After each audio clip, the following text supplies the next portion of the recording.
In today's episode of the Motorhome Matt podcast, we're talking to our good friend Martin Dorey about his new books. In the news, two different parking schemes from two different councils in one little town. And they're clashing. And we answer your questions on whether air suspension is worth getting, and LMB tow bars, and more affordable lithium alternatives.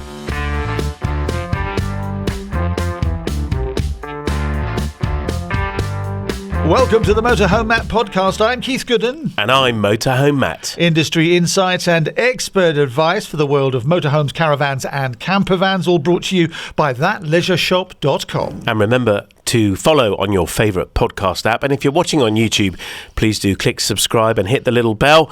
And YouTube content is brought to you by our sponsor, arrowbasecreative.co.uk. Fantastic. Let's delve into the news. On Devon Live, this one caught my eye, Matt.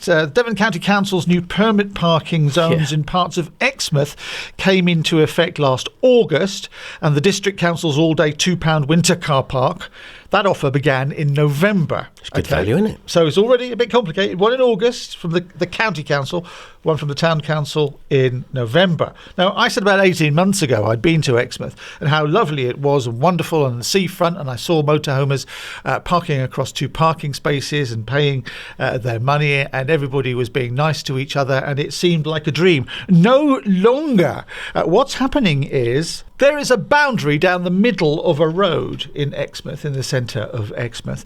And if you park on one side of the road and get your ticket from a machine on the other side of the road, you'll still get a parking ticket because one's the county council.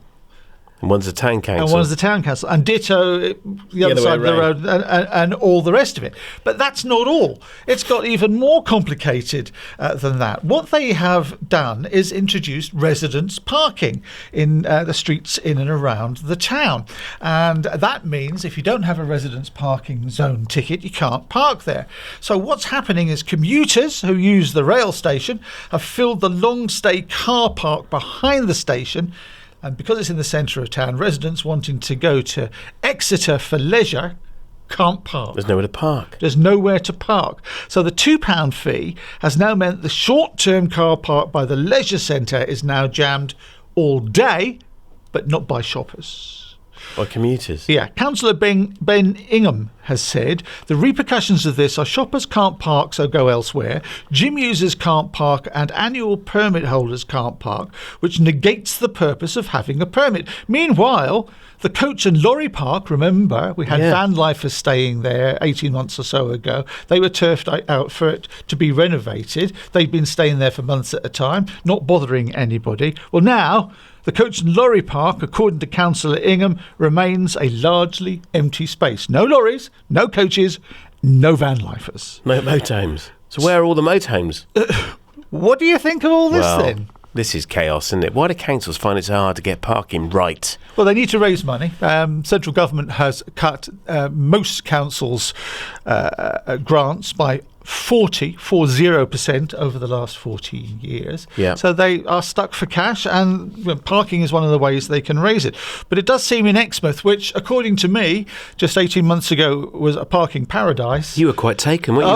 You got all sort of rosy-eyed about it. 6 months later than that, we had van lifers who were staying in the lorry park, which wasn't being used, and they were having a great old time of it as well. All that's gone, and Exmouth is now parking hell.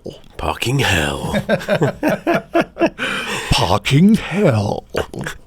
Like some Hollywood voiceover. So there you go. And the water companies are pumping you-know-what into the sea. Yeah, that's right. Absolutely. And you're drinking it. I would say if you're going to Exmouth, you're listening to this and you're thinking of going down to Exmouth this spring or this summer, tell us how you get on. I mean, did you find anywhere to park? What was it like? Were there motorhomes anywhere? Was it just parking hell everywhere? And what about the lorry park? Was it empty? I'll be interested to see if that fills up. This is ridiculous. It'd be great, wouldn't it, for van lifers and motorhomers to be able to use the lorry park, pay for it, obviously. Yeah. But it's empty. It'd be great, wouldn't it? Get some tourism into the town, get some people into the shops as well. But will it happen? I bet this isn't the only city where this is happening. I remember in Bristol there was the same thing. If you paid at the meter across the road, you weren't actually buying a ticket for the space I was in. And I got a parking ticket. It's like, well, I've got a parking pass. I bought one wrong side the road. It's ridiculous. Why is it so ludicrously complicated? I don't understand.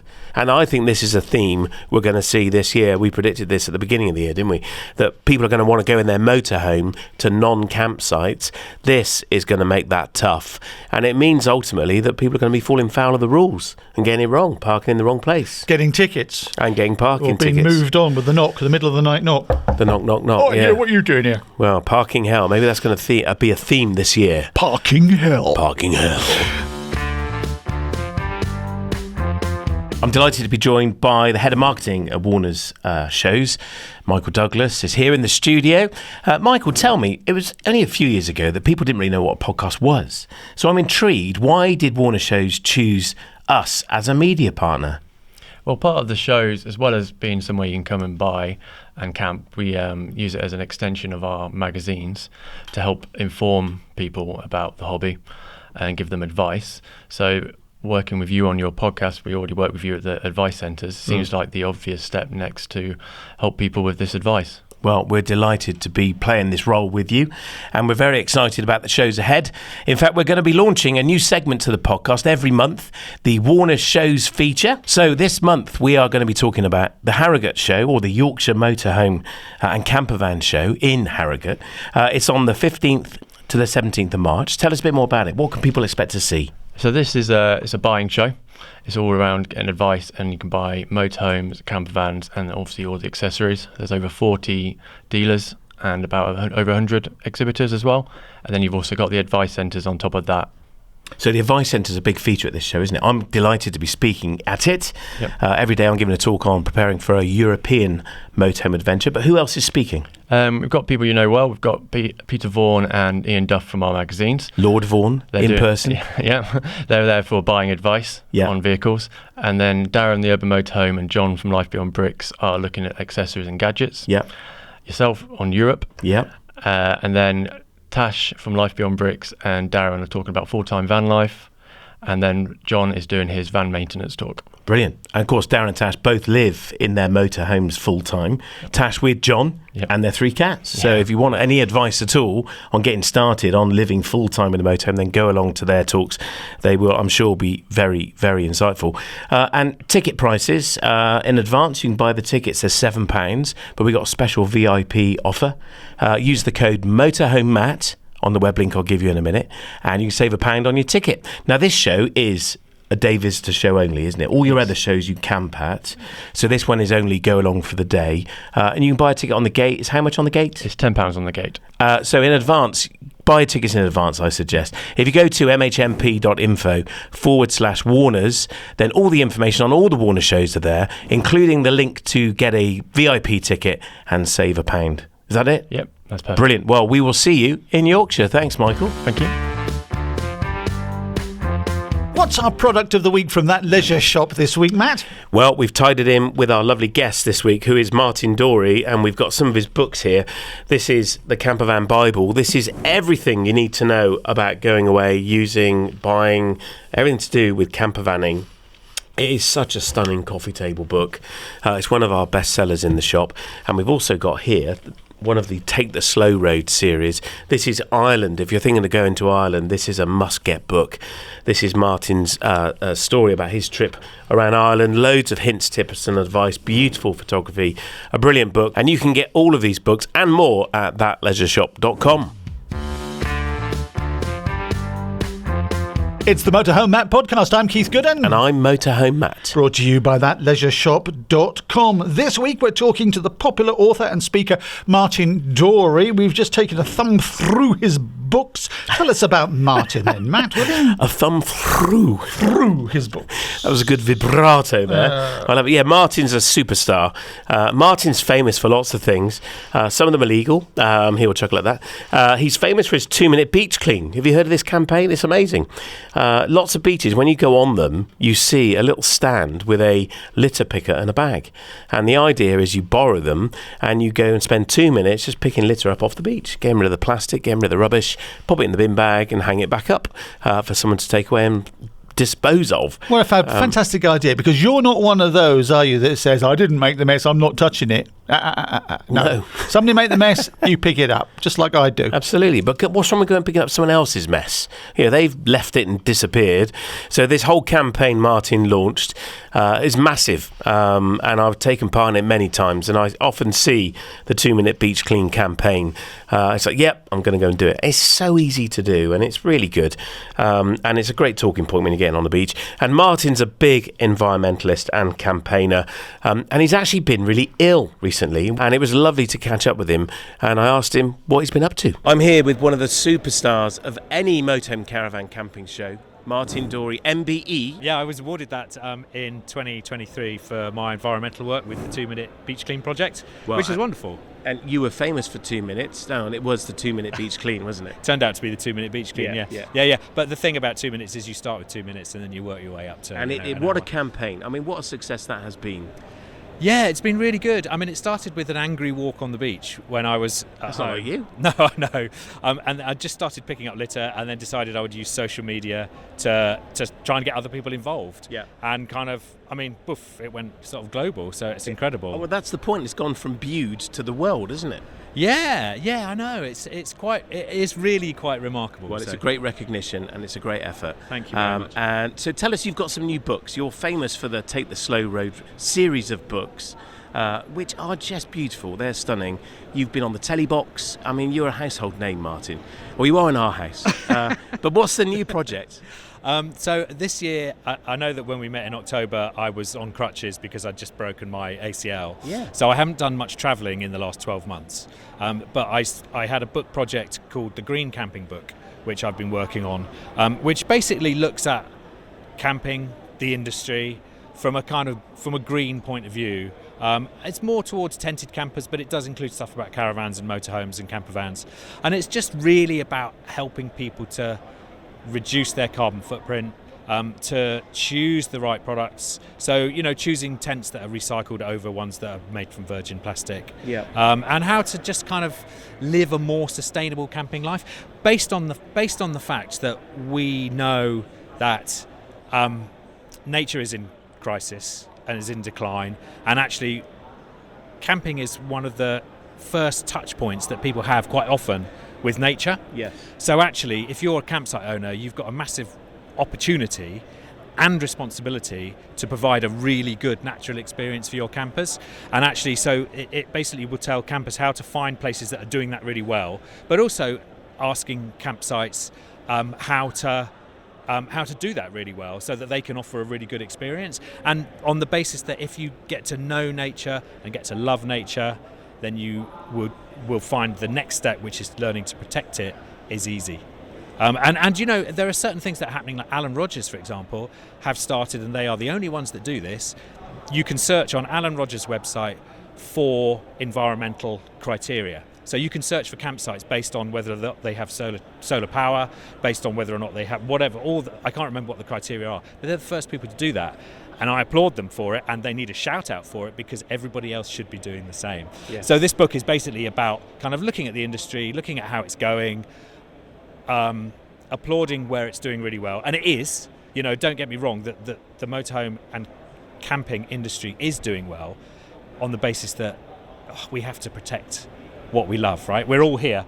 So I wanted to ask you about that. So you're here walking around the show. Yes. And we're surrounded by big plastic boxes. Which is a real put down. I know that they're not all plastic, but how you say we're doing well, but these things are expensive. There's an environmental footprint in their production, and then we go off and make an environmental footprint in their use. What have you seen that has kind of made your eyebrows raise in a positive way? In a positive way, there are Bailey have brought out the sort of concept vehicle. The Endeavour EV? Yeah, that's it, the EV. So they're actually looking at EVs, which is great. I know it's not going into production, but they're using ocean plastic for their worktops. And actually part of looking at that van is actually looking at the process behind it. And I know Bailey have done really well with their kind of cutting down the carbon footprint and their offsetting and all this kind of stuff. And actually, I'd like to see them shout about it. Vango, for example, have got great big signs saying that these tents are produced from a certain number of plastic bottles, so they're recycled. They're shouting about it, and the more the industry shouts about what it's doing, the more other people will realise that they should be shouting as well. And actually, we can't ignore this issue. We can't ignore the climate, and yet sometimes this can tend to, and I wish it didn't, and I applaud those who don't, if you know what I mean. I do know what you mean. Yeah. Now, you were judging the awards for the Caravan and Motorhome Club, and you were telling me earlier about a winner that you wanted to applaud. Tell me more. Yeah, well, there's two, guy and a girl from Project Yonder, who are, you'd call them van lifers probably. They're in their probably 30s. They decided they were going to go travelling, built their own van, and then the van that they've got here is the second van they've built. It's astounding. It's a really great van. All the things that I look for as a judge are taken care of. And I think it's because they come from camper vanning. And when you come from camper vanning, you understand what you need. And so they haven't lost sight of what's important. But what was actually special about it? From my point of view, I judge kitchens. And they have got they've got an all-electric habitation. Now, from a purely practical point of view, as you know, and I know that you've put podcasts out about this, LPG is getting harder to get hold of. There are problems with colour, even getting it from a station, pumping it at stations, it's getting harder and harder to find. So if you sack that and you go all electric in your habitation, you take away one of the stages of maintenance. So you're left with grey water, fresh water, black water. And that's it. You take away the gas, you've got one less headache. And actually it means that you can go potentially off grid if you can, legally and morally and ethically and sustainably, and that you're just moving into the 21st century, and I really love that about what they did. Also, from a cooking point of view, they made this worktop with a massive amount of chopping space. Right. Now, if I challenge your listeners to go into a motorhome and find a kitchen with really great chopping space. And they've achieved that, and it doesn't look like it's a massive kitchen. It's just usable. I think it's always the way that British built motorhomes have bigger kitchen worktops than European ones, because Europeans are outside. They're not spending a lot of time cooking in the motorhome. But also, British-made motorhomes tend to waste a lot of space by putting a kind of home-style cooker in. Now, I why? 3 gas hobs and electric one. Why? We don't need to do that.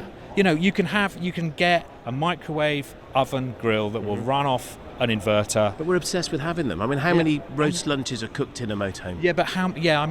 People who go into work motorhomes and go, I'd never get a turkey in there.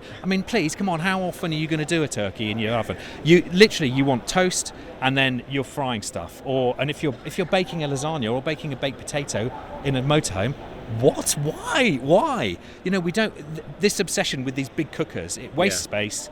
And I think they're really old-fashioned, and it's an industry hangover from caravans. Yeah, of course it is. And actually, the guys that are coming up who are from camper vans have been living with little 2-ring stoves perfectly well, and a little microwave grill will make them toast, and that's all you need. Now, you mentioned your injury just now. You were actually in a wheelchair. You say you were on crutches in October. You were in a wheelchair before this show, weren't you? Yeah, I was. This time last year, I was pushed around the show in a wheelchair. I was on crutches, waiting. And you're all better now? Getting there. I had an operation. So the show was in February. I had an operation in March to mend my anterior cruciate ligament, which is, the career-ending injury for professional footballers. Which you are the equivalent of David Beckham. Obviously didn't bother me. I'm still crap at the piano.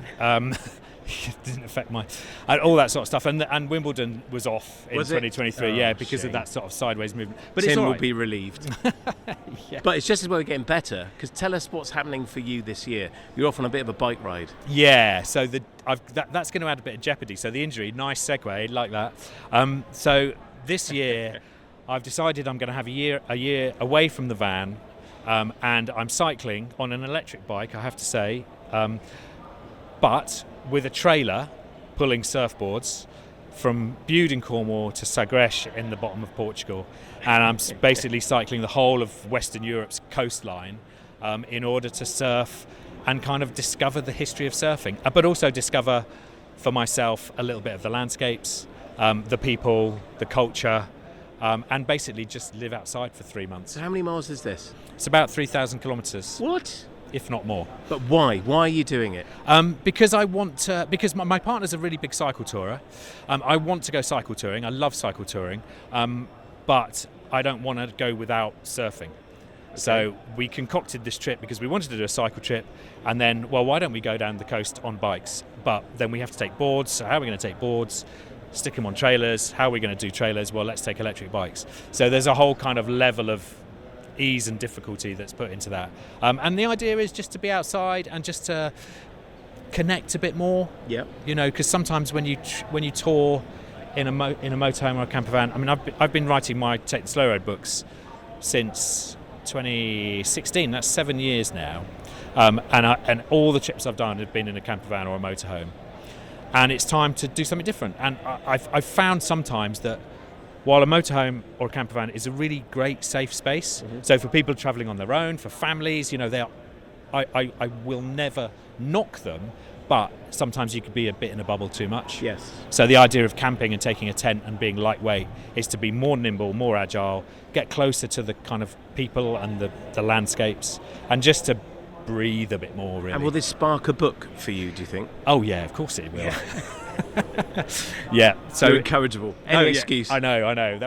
How else am I going to pay for it? So can we follow you on this trip? Yeah, absolutely. So I'm going to be the book's called The Way of the Waves, which is kind of after the Way of St James. So you've already planned the book? Oh yeah, no, the book, I have a deal already. The book, the deal is in place. Right. And basically it's, so all surfers, as you probably know, do this kind of pilgrimage down the west coast of Europe. Yeah.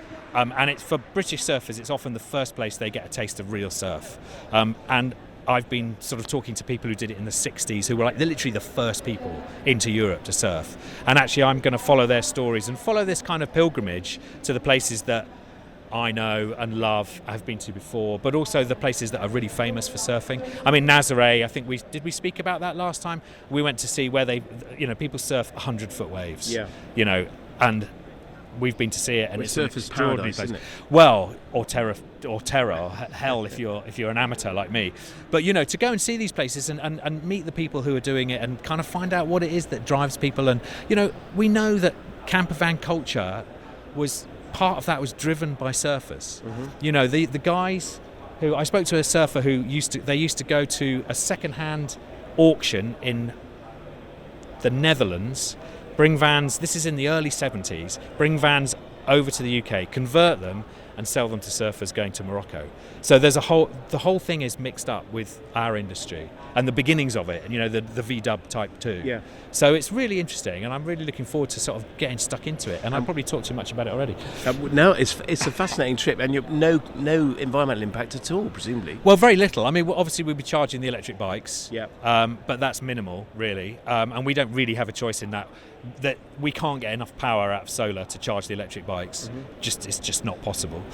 So yeah, but minimal impact. Hopefully we'll be eating local as well, which is obviously very important. Lots of baguettes, lots of red wine. And when do you push off, as it were? At the end of May.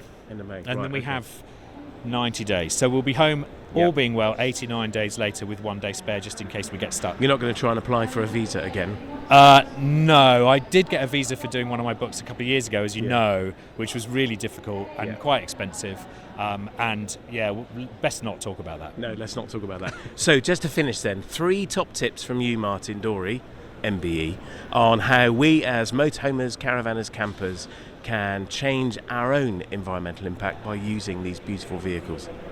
Okay, so there's, first of all, it's the impact of your vehicle is what it is.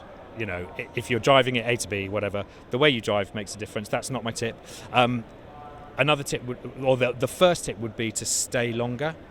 So slow down. Okay. Because it's, for example, if you're going to go and do the NC 500, some people are it's like we do it almost like it's a tick box, and you race round it, you stay one night in each place, and you don't contribute anything to the NC 500, you upset the locals, you're part of the traffic jam, and actually all you're doing is spoofing diesel and not really experiencing it. So if you stay on a campsite for 2 or 3 nights, you get to stop, slow down, use your bike or walk to the local area, do some walks, do some hiking, do some whatever, and it means that you take longer overdoing it, you immerse yourself more, you get to meet more people, and actually you're not using up quite so much of the old juice. Diesel. Yeah. So stay longer on a campsite. Tip 2? Tip 2 would be get all your staples from a plastic-free shop. Right? Get some Tupperwares or some old yogurt pots or whatever. Go and get your rice, your pasta, your oats, all your dried staples you can get from a plastic-free shop. Generally, surprisingly, they can be cheaper than your local supermarket, and also you produce no waste, so you've got no rubbish to take away with you. Take the Tupperware home. And take the Tupperware home afterwards and use it again. So that, and you know, there are waste-free shops all around the country. They're really brilliant places to shop. That sort of slowing down thing, because you go into a waste-free shop and people are nice, you talk to them, they help you, you get chatting, you get your stuff. There's no packaging, so you've got nothing going in your bin, nothing to take away, and you have a different experience. You slow down a little bit. Love it. Go on then, number 3. Simple one. When you're at the waste-free shop, get yourself a little metal tin, or 2 or 3 tins, one for soap, one for shampoo, bars, and one for conditioner, bars. And if you're a man, buy a real razor and a bar of shaving soap, and then you're producing, again, no packaging. So your bathroom stuff is in lovely tins, you slip them in your pocket to go off to the shower block, open it up, no messy bottles, no mess, no fuss, easy. Top tips, there we are. Thank you very much. Martin Dorey, it is so good to see you up and about, looking well. Thank you. And you as well. It's well, lovely I'm to see still you. hanging in there. Have a great show. And we wish you every success with the trip in May. Thank you very much. We will be following with interest. Where can people find you online on social? You can find me on Martin Dorey on Instagram is my main social media. So if you follow that, I'm going to be starting a blog, because obviously we can plot our way with GPS. So hopefully people will be following our journey, and I'll be blogging all the way and actually making some film as well. So hopefully there'll be videos out about the trip, and kind of, you know, when I do my Ellen MacArthur moment when oh my God, I got 500 miles to go, and I'm really tired, the battery's flat, and I've got a really big hill to go up. Yeah, I can hear it now. Good luck, and Thank you very much. We'll see you on the other side. Yeah, brilliant, lovely to see you. Thank you. That's Martin Dorey, author, presenter and campaigner, right here on the Motorhome Matt podcast. There's a new book coming out as well, isn't there, Matt? We don't have a copy of it at the moment. No, it's coming into stock anytime soon at thatleisureshop.com. So by the time this gets published, we should have it in stock. We're hoping the publisher's going to get it to us any day soon. It's the new Take the Slow Road, this time Scotland. Yep, absolutely.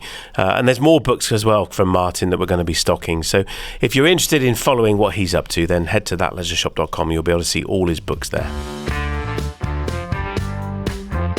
It's the Motorhome Matt podcast with me, Keith Gooden. And with me, Motorhome Matt. Brought to you by thatleisureshop.com. It's that time of the week again. It's our Q&A, questions and answers, where you ask the questions and Matt the expert answers them. Alison Irish got in touch. Do you think it's worth getting an air suspension on my motorhome? A lot of people have recommended to get one, but I just wanted to know your opinion on whether you think it's worth getting an air suspension for my motorhome, or whether you'd suggest something else, or if it is worth it, why is it worth it? So there's Alison getting in touch with us. Thanks, Alison. Air suspension. Yep. Why should she get it? I did go back to you, Alison, and ask you which motorhome you had, because that's a consideration as to whether this is a worthwhile investment. The first thing I'd say, there's different types of air suspension. The big benefit, firstly, is the ride. It transforms the ride. So when you're driving along, how it feels to drive. Massively improves the stability, raises the back end, makes it slightly firmer, and it honestly transforms the ride, particularly if your motorhome is a big, heavy unit. It's transformational. The other thing you can do, of course, and benefit from is the fact you can raise the back of the motorhome up. So we have a Matrix, an Adrian Matrix Supreme on our hire fleet, and it's a very long motorhome. It's on a Renault Master, and it's nearly 8 metres long. And the overhang at the back is really big, which means when it goes on and off of a ferry, it can very easily grind out. Now, it's got air suspension fitted, and with a bike pump or a foot pump, you can very easily, or even on a pay-for pump on a fuel station, you can very easily put air in the back and raise the back up. It takes hardly any time at all. And that means getting on and off a ferry is much, much safer. You're not going to risk ripping the bumper off. So it can be really useful for that. And then the other type is auto leveling. So there's an air suspension, which means you can drive onto a slope on a campsite, for example, and if you're not quite level, it will automatically level, and it will move, inflate, deflate the airbags to level up the motorhome. Really, really useful feature. It's a brilliant system. As long as the slope's not too extreme, it can be really useful. So if you're in a small motorhome, I'd say the benefit is probably limited, but if it's a big, heavy motorhome with a big overhang, it can be invaluable. And if you're particularly going on and off ferries, then it can be really useful. Yeah, these air suspension systems have been in high-end cars for quite a few years now. Yeah, that's right. Have they been in motorhomes for just as long? Yeah, probably. I mean, there's a company called VB Air who've been around a long time, and they make lots of systems. But one of the ones that's been around the longest that I've seen, anyway, are just 2 airbags that go in the rear bumper stops, and they just inflate. They're literally like a football, and they push the motorhome up. This really simple technology, and as I say, you just use a bike pump, a track pump, the one you push up and down. Or that's the one. Don't make that noise again. Or a foot pump. And if you're going to use a fuel station, you just have to be really careful, because you can very, very quickly over-inflate the bags. There's a gauge with a safe minimum, maximum. And you should never overinflate them. You should also not allow them to completely deflate, because that can cause the bag to actually decompose, I suppose is a phrase. You should keep air in it, and there is a minimum. That's why. But people like VB Air, and there's a Dunlop bag that goes in the back. They are really, really good, and they're not that expensive a system to have. So if your motorhome is needs it, then it can be a worthwhile accessory. Chris Bassett's in Bristol. He writes, is the Towmaster 2 car conversion fitted by LNB tow bars compliant to tow through Europe? I have asked the same question to another YouTuber and was told the only way was to use a trailer for the car. There seems to be a lot of confusion. Can you help? Asked Chris in Bristol. Well, it's a great question, Chris. I spoke to LNB, and it's a bit of a can of worms, this. So LNB are an installer. They're also in Bristol, just up the road from us, and the Towmaster to car conversion is one of their products, and they claim it is compliant in Europe. Now, the norm is, can I say the norm? I suppose my understanding is that towing a car in Europe is not recognised in Europe as compliant with European law. It should only be used as an emergency kind of recovery device rather than a trailer, which is how the car is considered in the UK. Now, the argument, as I understand it, has always been that if it's legal in the UK, then it's legal on the continent in Europe, because we were part of the EU. LNB claim that this particular product is different and is compliant to all international law. And so you can tow a car on the back of your motorhome in France or Spain. So hang on a second then, Matt. So you've got the LNB one fitted. I pulled you over. Yeah. We're in France. Bonjour, monsieur. Bonjour. Je suis un gendarme. Bonjour, gendarme. You, sir, are going to have to put that on a trailer. It is illegal. Illegal. Yeah, so that's been always the understanding. So the only way to tow a car in France is on a trailer, or in Spain. So what are you going to say? So you got your LNB. What are you going to say to the policeman? What do LNB provide? Un momento. That's Spanish. Yeah, that is Spanish. So LNB give you the justification as to why this is legal in all the languages you might encounter in Europe. Genius. Well, you have to learn it? No, you just give it to the gendarme. Say, mate, read this. Merci, monsieur. Yeah. Do you think they're going to read it? I have a gun. Yeah. Take the car on my off now. Maintenant. I guess that's the thing, isn't it? It may well be legal. We are going to talk to LNB about this. I've asked for Lee if he'd come on the podcast and talk to us about this topic and about this product, because this goes against what most YouTubers probably are reporting and talking about. It may well be legal, but is it practical? Well, there you are. That's the question. And ultimately, if that copper with a gun tells you to take the car off and you got to drive it, or you can only take it with a trailer, what are you doing? I'm not going to do that now. No. Well, I remember I've talked about this before, towing a car back from holiday in the Italian Alps, and we were going through the Mont Blanc tunnel, and I was told you can't take that through the tunnel on the back of the motorhome. So there were 3 of us in the motorhome. So one of us had to get in the car, unhitched it, and we had to pay the toll for the car, and we drove it through the tunnel, got out the other end, hitched the car back on and carried on our way home, of course. But we were told to take it off. In that scenario, I don't think it would have mattered whether that tow frame was compliant to any law in Europe or wherever. It was probably fire regs in the Mont Blanc tunnel. I think they just wanted the extra toll, and they were being inconvenienced on us. They were inconveniencing us.